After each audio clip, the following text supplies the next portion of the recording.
There's a lot of ambient noise, so I am almost regretful for all the background noise you're going to have to hear. There's a machine running somewhere in the background that's kind of squeaking. And then also there is a fan running um, that is cooling my laptop, and I can't turn it off because my laptop has been heating up a lot. Anyway, I wanted to talk about the importance of using Excel sheets or some Google sheets, some sort of um, just having some sort of system to track your interviews, track your progress, because there is a value in doing so. It helps you monitor your growth, and it also helps you see where you're weak. So, with that said, I will get right to it. When I was in college, I remember being in the library. I think it was called the Dana Library. Anyway, I was just at the Rutgers Library, and I was on one computer. A friend of mine was on the other. She was a comp sci major, and goodness gracious, who's texting me? No one has texted me all day, and now suddenly, um, okay, wow. So it was actually kind of okay. So yeah, so I'm in the library. I see a friend of mine. I just say, hey. Then I see she's working on this crazy, crazy sheet. So I said, hey, what's up? Like, is this for class? And she's like, no, no. So she talked about how she went to the career center. She went to the career fair, not center. She went to the career fair hosted by the career center. And she's like, yeah, I applied to a bunch of companies, get my resumes to a bunch of companies, which they sometimes help you kind of expedite the process. Like companies will sometimes come to career fairs and you just give them your resume and they get back to you. There's no online application you have to fill out. Like they just kind of get right to the interview process. So she was just making a sheet and there was colors and all these columns, and I was like, this is a very complex system. Can I just like quickly look at it? Because I said this is like there's a lot happening here. Right? And yeah, she laughed. I laughed. Um, it was a funny looking document. So she had a list of all the companies that she had given her info to. Then she had another column, and this column measured how many of those companies reached out to her.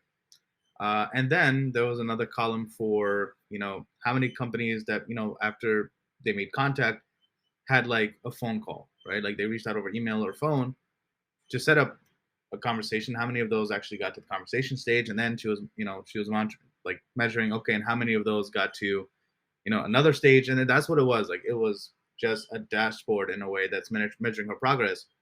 And she had colors to kind of show her, one color would tell her like if a company had a red flag, and if one would be like if this company had like a poor communication, if this company recently had like a lot of layoffs and was financially strapped. Um, she had a color for like companies that ghosted her, stuff like that. And she also had a column for like the type of roles that she had applied to. She applied all over the place, right? She's still in college, so she hasn't really chosen a specific field or specialty within tech. Um, and she's going through this and she's just monitoring her progress. And that's something that I would copy years later because I was like, this is actually pretty useful. So I currently right now I still use that sort of system. I don't use colors though. I think she had a very good complicated system that I just can't really copy. I just like to keep some chart where I have companies that I've applied to. How many of them have gone back to me? How many of them have we gone to the first stage, second stage? The good thing though in where I am right now is that not, not, not to say that this is good or anything. What I like is that when you apply to these senior level roles or C-level roles, you you hear back less often, but when you hear back, thankfully, and I appreciate this, they're more serious conversations. I've matured past the point where companies are looking to, I don't want to say deliberately waste time, but they're sort of just testing the water or they're just exploring. There's none of that exploratory conversation nonsense. Like there's no, like human resources will set up the calls for like these VP or C-level roles, but oftentimes the person who makes contact with me is someone who's going to be like a peer. Like HR will send me an email saying, hey, are you interested? And if so, can you choose these times? But then when I do the conversation, there's no HR person screening me out. Like I'm talking to a peer, and it's not like a short phone call. It's like the first contact is usually like a half hour to 1 hour video conversation. That's how the companies greet their candidates who are going to be, at the high level, which I appreciate. So I hear back less often. Still get plenty of momentum, of course, but when I hear back, it is usually, hey, let's have some conversations. And there is a value in that because I like to kind of measure how much, I guess, luck or good fortune I'm having. I've noticed, for example, I've noticed there are certain industries through this chart, right? I'm always looking for trends. There are certain industries that, regardless of all the experience I've gained, I still am not able to break into. Like Wall Street, right? I have never, besides one interview I had years ago at a company called Jane Street, and actually I think it was like last summer. I think it was it. I don't know.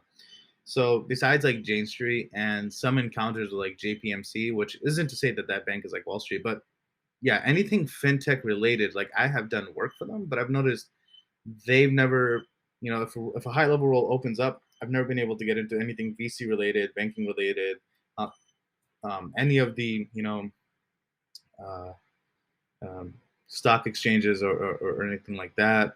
I've never been able to get an interview with them, which is okay, right? It's not that I want to work for them. It's more that I wouldn't know that this is sort of not an area that I'm wholly welcome in unless I was looking at this chart, right? And then there's other areas where I know I'm doing great, which is government. I have tons of velocity when it comes to government, probably because of my prior government experience. I had pretty good momentum when it comes to healthcare, pretty decent momentum when it comes to universities.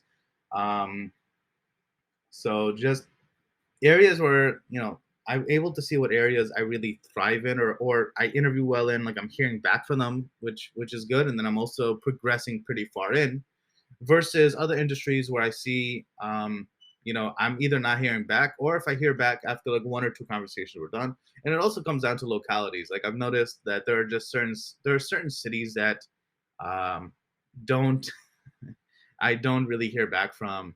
Um, Pittsburgh, for example, is one of them. I've noticed Pittsburgh, despite any company I've applied to, I've noticed that like any company in that sort of region, I've never really heard back from.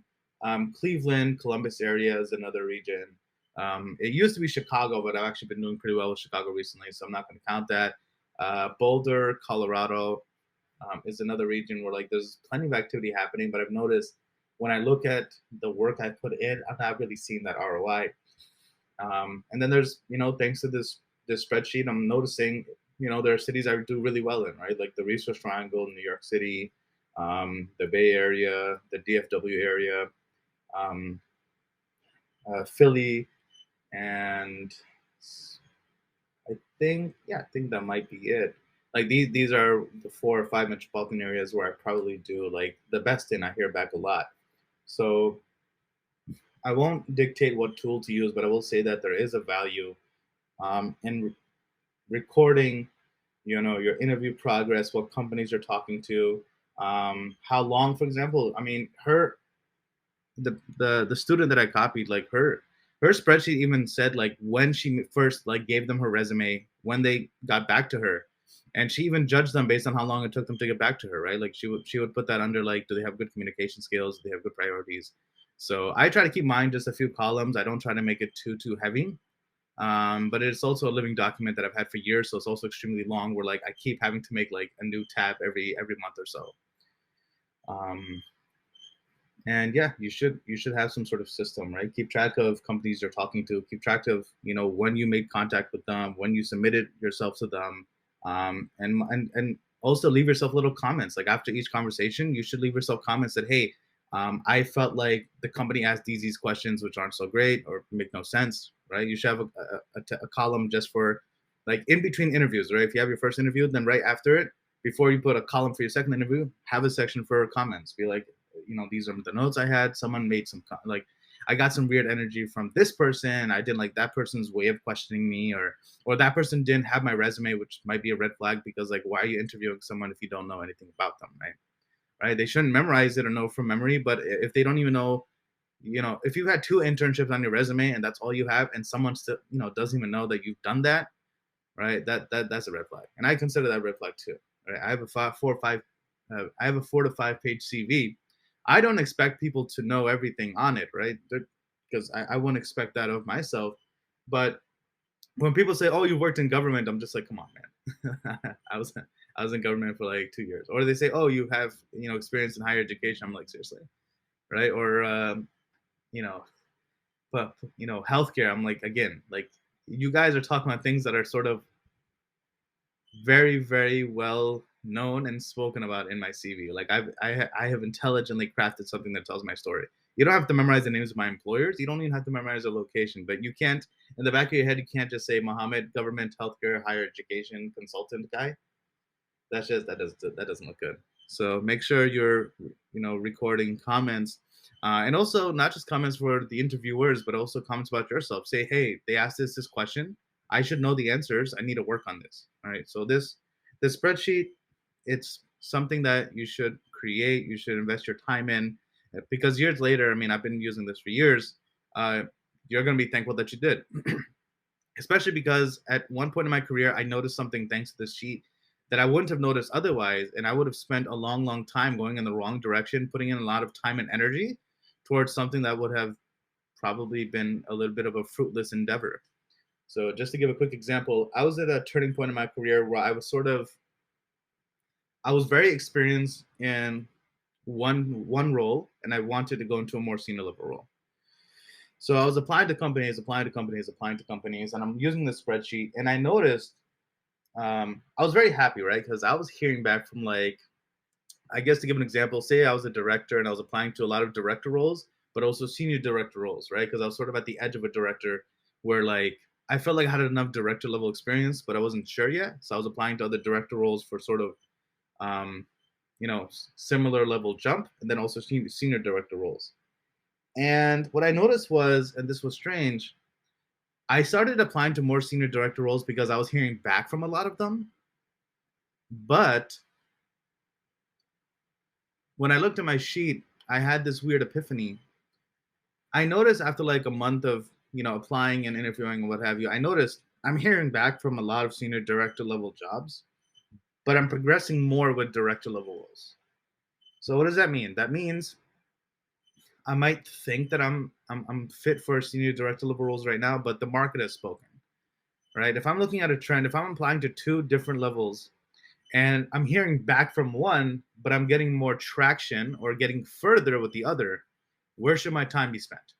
All right. Like it seems like I'm a better fit for, staying at the same level. If I'm hearing back from fewer companies, because they probably see that maybe I want to move up, right? It's probably made clear that there's a lot of job hopping happening. If there's a lot of going around, like jumping around happening. So companies probably know that this guy wants to move up. But it's great that they've noted that, you know, it's great that the companies that did interview me for director jobs, they could see that, this is someone who we should consider further. So these are the sort of discoveries you make where you identify your own weaknesses, and likewise you identify your own strengths. And my strength was I saw that, okay, I am making it further in director level interviews, so I should probably not waste as much time applying to senior level jobs. If I'm not if I'm getting a lot of interviews, that's great. And it's good to have that interview experience and see what kind of questions they ask. But at the same time, it's better to just focus your efforts, so that you get more out of your own time and energy.